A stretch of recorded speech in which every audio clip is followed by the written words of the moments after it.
دیکھیے کہ بھارت کے مسلمانوں پر جو ظلم ہو رہا ہے وہ اللہ کی طرف سے آزمائش ہے یا عذاب ہے، یہ سید امین القادری صاحب بتا رہے ہیں، اس ویڈیو میں دیکھیے۔ وما اصابکم من مصیبت فبما کسبت ایدیکم، کہ تم پر جو بھی مصیبت آتی ہے وہ تمہارے اعمال کی وجہ سے۔ تو چونکہ ہم نیک تو ہیں نہیں کہ آزمائے جائیں، تو پھر یہی ہے کہ ہم پہ جو مصیبت ہے وہ ہمارے گناہوں کی وجہ سے ہے۔ آپ دیکھیے کہ مسلمان کیا مسلمان رہ گیا ہے؟ سود کھا رہے، زنا کر رہے ہیں۔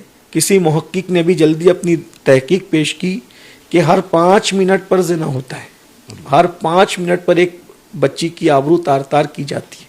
یہ صورت حال ہے، سود ہے، زنا ہے، شراب ہے، بد نظری ہے، بد نگاہی ہے، جھوٹ ہے، غیبت ہے، چگلی ہے، حسد ہے۔ وہ کون سا گناہ اور جرم ہے جو ہماری قوم میں موجود نہیں؟ تو اللہ فرماتا ہے کہ جو مصیبتیں ہیں وہ تمہاری ہاتھ کی کمائی ہے، تمہارے گناہ کی وجہ سے۔ مشکات شریف کی ایک حدیث ہے، بلکہ یہ اس آیت کے ضمن میں ایک روایت اور پڑھتا ہوں۔ اللہ کے رسول علیہ السلام نے یہاں تک فرمایا، جب یہ آیت نازل ہوئی تو کہا تمہارے جسم میں جو کھجلی آتی ہے وہ بھی تمہارے گناہ کی وجہ سے آتی ہے۔ یعنی اگر مسلمان گناہ نہ کرے تو اسے کھجلی بھی نہ آئے، تمہیں جو ٹھوکر لگتی ہے وہ تمہارے گناہ کی وجہ سے، حتیٰ کہ جو تمہارا چراغ جلتے جلتے بجھ جاتا ہے وہ بھی تمہارے گناہ کی وجہ سے، اگر تمہاری آنکھ پھڑکتی ہے تو بھی تمہارے گناہ کی وجہ سے۔